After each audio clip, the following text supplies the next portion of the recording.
औज़ुबिल्लाहिमिनश्शैतानिर्रजीम बिस्मिल्लाहिर्रहमानिर्रहीम। अस्सलाम वालेकुम बच्चों, क्या हाल है। हम लोग डिस्कस कर रहे थे रिएक्शंस ऑफ कार्बोक्सिलिक एसिड।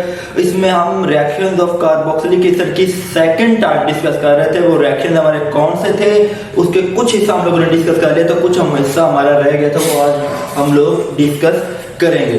तो जो हिस्सा आज हम लोग डिस्कस करेंगे वो कौन सा वाला है, reactions involving the OH group of carboxylic acid. इसके पहले दो हिस्से असाइल फॉर्मेशन और एस्टर फॉर्मेशन हम लोगों ने डिस्कस कर लिया था। आज हम डिस्कस करेंगे अमाइड फॉर्मेशन या रिएक्शन विद अमोनिया, और साथ हम क्या डिस्कस करेंगे, फॉर्मेशन ऑफ एसिड एनाड्राइड। दो ही डेरिवेटिव्स रह गए थे, ये हम लोग आज डिस्कस करेंगे। तो स्टार्ट करते हैं हम अपना लेक्चर। तो फर्स्ट हमारे पास क्या है, formation of amide. Formation of amide हम लोग ने क्या लिया है, एसिटिक एसिड। ये क्या है, एक एसिड है, ठीक है। इसका रिएक्शन किसके साथ करवाएंगे, अमोनिया के साथ, जो एक बेस है। तो यहाँ पर क्या होगा, टोटल एडिशन रिएक्शन हो जाएगा। तो इसके रिजल्ट में हमारे पास क्या चीज बन जाएगी, CH3COO NH4। इसके ऊपर आ जाएगा पॉजिटिव चार्ज, और यहाँ पर कौन सा चार्ज आएगा, नेगेटिव चार्ज। ये एक साल्ट बन गया है। क्या बन गया, साल्ट। और इसका नाम क्या बनेगा, इस हिस्से को हम नाम देंगे अमोनियम, और इस हिस्से को क्या नाम देंगे, एसीटेट। तो इस साल्ट का नाम बन गया अमोनियम एसीटेट नाम बन जाएगा, ठीक है। और अगर इस अमोनियम एसीटेट को हम क्या करते हैं, हीट करते हैं, स्ट्रॉन्ग हीटिंग करेंगे, ठीक है। स्ट्रॉन्ग हीटिंग करेंगे तो यहां से क्या हो जाएगा, वाटर का मॉलिक्यूल रिमूव हो जाएगा। दो हाइड्रोजन यहां से रिमूव होंगे और एक ऑक्सीजन यहां से रिमूव हो जाएगा।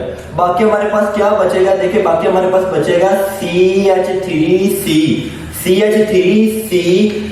के साथ क्या आ रहा है, O आ रहा है, डबल बॉन्ड O। ये ऑक्सीजन और यहाँ से दो हाइड्रोजन हमने निकाल दिए थे, वो H2O की फॉर्म में क्या हो जाएंगे, रिमूव हो जाएंगे। हीट करने पर डिहाइड्रेशन हो जाएगी। बाकी क्या बचा हमारे पास, यहाँ पर NH4 था, दो हाइड्रोजन रिमूव हुए, NH2 बच गया। क्या बच गया, NH2 बच गया। इसको हम नाम देंगे एसिड अमाइड का। क्या नाम देंगे, एसिड अमाइड था। ये हमारी वो प्रोडक्ट है जो हमें चाहिए थे। इस तरीके से हमारा अमाइड बन जाएगा, और इसकी ओवरऑल पूरी फैमिली को हम एसिड अमाइड भी बोलेंगे, लेकिन यहाँ पर CH3 लगा हुआ था, इसको एसिड अमाइड बोल देंगे। अब हम लोग देखते हैं कि इसका मैकेनिज्म हम लोग मैकेनिज्म कैसे प्रोसीड करता है। तो मैकेनिज्म 3 स्टेप में है, जैसे हमारे टेक्स्ट बुक में किया हो, बिल्कुल उसके लिहाज से हम क्या करेंगे, फॉलो करेंगे। अब देखिए ये कार्बन पे गौर करना है। इस कार्बन पे क्या है, इधर भी ऑक्सीजन है, इधर भी ऑक्सीजन। तो यहाँ पर पार्शियल पॉजिटिव चार्ज काफी ज्यादा आ जाएगा, और ये वाला ऑक्सीजन क्या कहलाएगी, पार्शियल नेगेटिव चार्ज कहलाएगी, ठीक है। और इसके पास अमोनिया के पास क्या है, लोन पेयर है, तो ये काम करेंगे एज ए न्यूक्लियोफाइल के तौर पर, और carbon as a electrophilic centre के तौर पर काम करेंगे, ठीक है। तो यहाँ पर होगा क्या, अमोनिया अपने लोन पेयर को यूज करके कार्बन के साथ क्या कर लेगी, बॉन्ड बनाएगी। और जैसे ही बॉन्ड बनेगा, देखिए कार्बन ऑलरेडी 4 बॉन्ड बना चुकी थी, अब अमोनिया अपने इलेक्ट्रॉन पेयर को यूज करके इसके साथ बॉन्ड बनाएगी, 5 बॉन्ड हो जाएंगे। तो वो होगा नहीं, तो फौरन इसके रिजल्ट में क्या होगा, जैसे ये अटैक कर रहा है, फौरन ये वाला बॉन्ड टूट के ऑक्सीजन के ऊपर शिफ्ट हो जाएगा। तो इसके रिजल्ट में हमारे पास क्या प्रोडक्ट बनी, इसके रिजल्ट में हमारे पास ये वाली प्रोडक्ट बन गई CH3, ठीक है। उसके बाद C के साथ क्या आ रहा है, OH आ जाएगा, ठीक है। और साथ हमारे के साथ क्या लग रहा था, अमोनिया लग रहा था, वो मैंने ऐसे अटैच कर दिया, NH, और यहाँ पर लगा दूंगा पॉजिटिव चार्ज। ये ऑक्सीजन है, इसके ऊपर कौन सा चार्ज आ गया, नेगेटिव चार्ज। अब नेगेटिव चार्ज इस वजह से है क्योंकि हमने पाई बॉन्ड इसके ऊपर ट्रांसफर किया था, और इसके ऊपर पॉजिटिव चार्ज ऐसे आया क्योंकि इसका लोन पेयर यूटिलाइज हो गया था। अब देखिए नाइट्रोजन 5th ग्रुप का एलिमेंट है, तो इसके वैलेंस शेल में 5 इलेक्ट्रॉन होने चाहिए। अब हम काउंट करते हैं, क्या 5 पूरे हैं। देखिए हर बॉन्ड के अंदर एक एक इलेक्ट्रॉन इसका काउंट करना है। ये 1 इलेक्ट्रॉन, ये 2nd इलेक्ट्रॉन, ये 3rd इलेक्ट्रॉन, और ये 4th इलेक्ट्रॉन। होने कितने चाहिए थे, 5 होने चाहिए थे, एक क्या हो गया, कम हो गया, इस वजह से इसके ऊपर पॉजिटिव चार्ज आ गया। अब आप लोग किसी के ऊपर पॉजिटिव आता है या नेगेटिव आता है, फॉर्मल चार्ज के कॉन्सेप्ट के जरिए कैलकुलेट कर सकते हैं। तो अब हमारे पास ये चीज आ गई, तो नेक्स्ट स्टेप हम लोग क्या करेंगे, प्रोटॉन ट्रांसफर। नेक्स्ट स्टेप हम क्या करेंगे, प्रोटॉन का ट्रांसफर करेंगे, मीन हम कोई प्रोटॉन को ट्रांसफर करेंगे। अब पहली बात, नाइट्रोजन के ऊपर क्या पॉजिटिव चार्ज है, तो मैंने एक बात आप लोगों को बताई हुई है, मोस्ट इलेक्ट्रोनेगेटिव एटम के ऊपर अगर पॉजिटिव चार्ज आ जाए तो उसे क्या कर देता है, अनस्टेबल कर देता है, उसे क्या करेगा, अनस्टेबल करेगा। तो इसकी स्टेबिलिटी को दोबारा मेंटेन करने के लिए ये वाला बॉन्ड क्या करेगा, किसी एक बॉन्ड को तोड़ के अपने ऊपर शिफ्ट करवाएगा। ठीक हो गया एक बात। दूसरी बात, हम अमाइड फॉर्मेशन करते हैं तो उसमें वाटर का मॉलिक्यूल लूज करते हैं, तो ये वाला H क्या था, H पॉजिटिव की फॉर्म में निकलेगा ना, तो फौरन जो हमारे पास ये वाला हाइड्रोक्सल ग्रुप है, इसका लोन पेयर जो होगा वो हाइड्रोजन के साथ क्या करेगा, बॉन्ड बनाएगा। मीन जैसे ही इसके lone pair H positive pay attack कर रहे थे, हाइड्रोजन के ऊपर अटैक कर रहे थे, ये वाला बॉन्ड टूट के शिफ्ट होगा किसके ऊपर, नाइट्रोजन के ऊपर शिफ्ट हो जाएगा। तो यहाँ पर अब क्या बन जाएगा, इससे हमारे पास क्या बनेगा, CH3, उसके बाद क्या आ रहा है, CO नेगेटिव। और देखो अब यहाँ से एक हाइड्रोजन लूज हुआ था, तो नाइट्रोजन के पास क्या बच गया, 2 हाइड्रोजन बच गए। क्या बच गए, 2 हाइड्रोजन बच गए। अब देखो अब क्या हुआ, इसके पास इसका लोन पेयर वापस आ गया। ठीक है, अब इलेक्ट्रॉन काउंट करें कितने होने चाहिए, 1 2 3 और 2 5 होने थे, मुकम्मल आ गया, इस वजह से इसके ऊपर कोई चार्ज अब नहीं रह गया। अब यहां पर क्या होगा,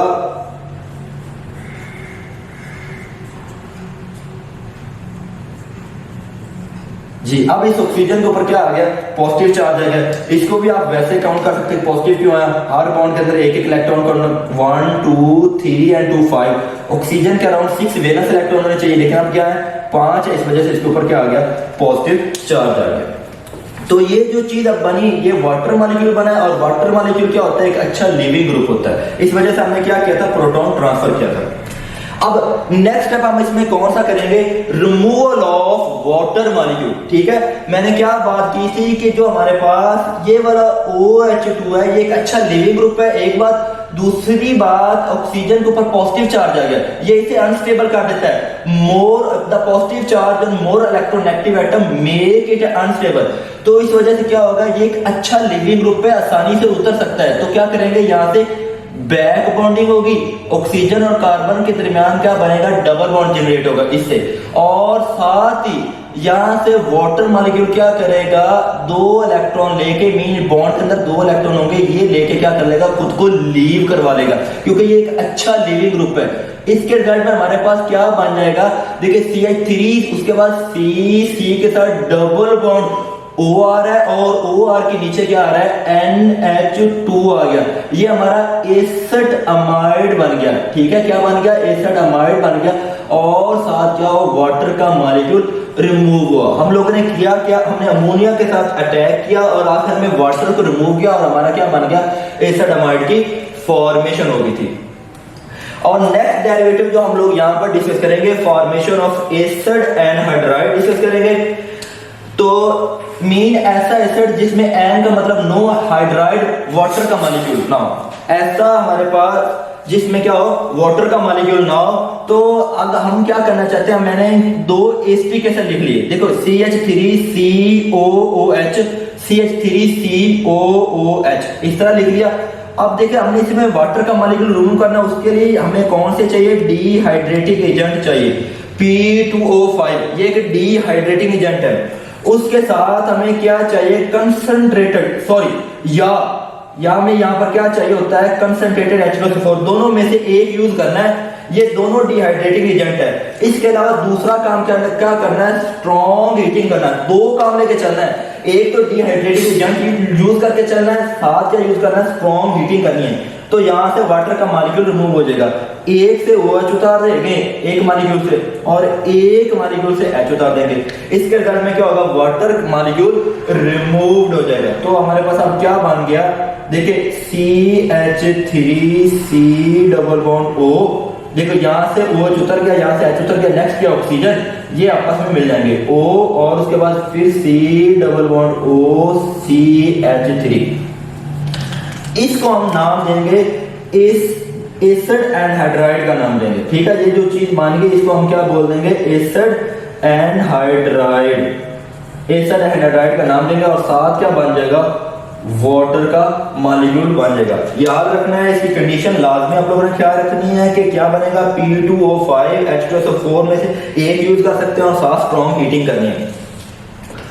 अब नेक्स्ट हमारे जो लास्ट थर्ड टाइप हम लोग रिएक्शन की डिस्कस करनी है, वो थर्ड टाइप कौन सी है, reaction due to COOH group of carboxylic acid.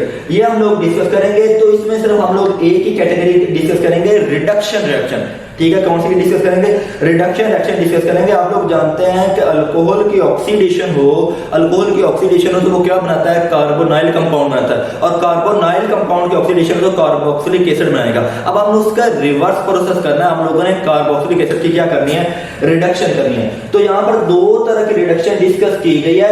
First one है पार्शियल रिडक्शन टू अल्कोहल और सेकंड वन है complete reduction to alkane. Partial mean incomplete और कंप्लीट मतलब जो मुकम्मल हो जाए, हमारे पास कंप्लीट हो जाए। तो रिडक्शन के हम लोग कौन कौन सी डेफिनेशन को फॉलो करते हैं, रिडक्शन में हम ये कह सकते हैं रिमूवल ऑफ ऑक्सीजन कह सकते हैं। रिडक्शन की एक डेफिनेशन ये भी है, एडिशन ऑफ हाइड्रोजन भी है। इन दो डेफिनेशन को क्या करेंगे, फॉलो करेंगे। अब लिथियम एल्यूमिनियम हाइड्राइड ये एक स्ट्रॉन्ग न्यूक्लियोफिलिक रिड्यूसिंग एजेंट है। क्या चीज है, स्ट्रॉन्ग न्यूक्लियोफिलिक रिड्यूसिंग एजेंट है। ये H नेगेटिव आयन जनरेट करके देगा और ये सोडियम बोरोहाइड्राइड से स्ट्रॉन्ग रिड्यूसिंग एजेंट है। और याद रखिएगा ये कार्बन कार्बन मल्टीपल बॉन्ड को, ठीक है, मल्टीपल बॉन्ड जो भी हो, कार्बन कार्बन हो, नाइट्रोजन नाइट्रोजन के दरमियान हो, कार्बन हो, ठीक है, इनको रिड्यूस नहीं कर सकता। लेकिन एक बात, आइसोलेटेड हो, आइसोलेटेड मतलब अकेले हो, लेकिन अगर हमारे पास कंजुगेट सिस्टम हो, mean double bond single bond double bond, इस तरह का कोई सिस्टम हो, फिर ये रिड्यूस कर सकता है कार्बन कार्बन डबल बॉन्ड को, अदरवाइज ये नहीं कर पाएगा। सोडियम बोरोहाइड्राइड और लिथियम एल्यूमिनियम हाइड्राइड, ये आप लोगों ने ख्याल रखना है, ये carbon oxygen carbon nitrogen multiple bond को भी क्या कर सकता है, रिड्यूस कर सकता है। इन्हें हम पोलर, इसी के लिए हम एक लफ्ज यूज करते हैं,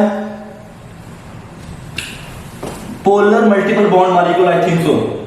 चलो जो भी है, तो बस याद रखने के ये कार्बन ऑक्सीजन को भी रिड्यूस कर सकता है, कार्बन नाइट्रोजन इस तरह के मॉलिक्यूल को काट सकता है, लेकिन आइसोलेटेड कार्बन कार्बन को रिड्यूस नहीं कर सकता। ओके हो गया। और ये सोडियम बोरोहाइड्राइड से ज्यादा स्ट्रॉन्ग रिड्यूसिंग एजेंट है, ज्यादा स्ट्रॉन्ग रिड्यूसिंग एजेंट है। अब हम लोगों ने पता क्या करना है, यहां से 4 हाइड्रोजन है, कितनी हाइड्रोजन है, 4 हाइड्रोजन।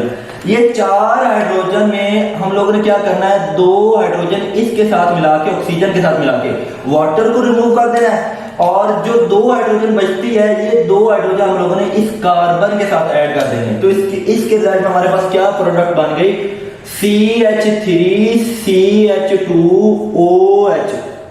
ये हमारी क्या बन गई, एथेनॉल बन गई। एक बात और क्या रखिएगा, यहाँ पर टोटल कार्बन काउंट करें 1 and 1 2।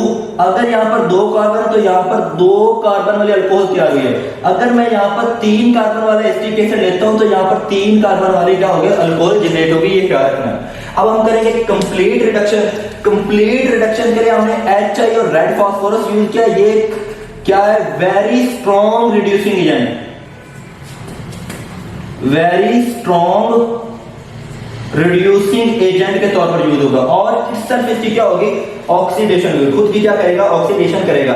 तो यहां पर हमारे पास क्या होता है, ये वाला कार्बोक्सिल ग्रुप COOH ग्रुप, ये खुद को चेंज रिड्यूस कर लेगा किसके अंदर, CH3 ग्रुप के अंदर, ठीक है। तो यहां पर देखो ये वाला ग्रुप वैसे आ गया CH3, और ये वाला COOH, ये वाला ग्रुप अपने आप को चेंज कर लेता है, CH3 ग्रुप के अंदर रिड्यूस कर लेगा। ओके हो गया। बाकी हमारे पास क्या बचेगा, देखो हम लोगों ने 2 ऑक्सीजन रिमूव करनी है। ये 2 ऑक्सीजन है तो यहाँ पर ऐसा मान ले कि 2 हमारे पास क्या बनेंगे, वाटर के मॉलिक्यूल बनेंगे और साथ आयोडीन का मॉलिक्यूल बनेगा। अब यहाँ पर देखिए HI क्या एक रिड्यूसिंग एजेंट है, आयोडीन के ऊपर देखिए यहाँ पर माइनस चार्ज है, लेकिन यहाँ पर आयोडीन के ऊपर कौन सा चार्ज है, जीरो, इसकी ऑक्सीडेशन स्टेट यहाँ पर क्या है, जीरो हो गई है। डिक्रीज इन नेगेटिव चार्ज, इस अमल को क्या कहते हैं, ऑक्सीडेशन। मतलब ये दूसरों को रिड्यूस कर रहा है, इटसेल्फ क्या हो रहा है, ऑक्सीडाइज हो रहा है। ये था हमारा आज का लेक्चर। अल्लाह हाफिज।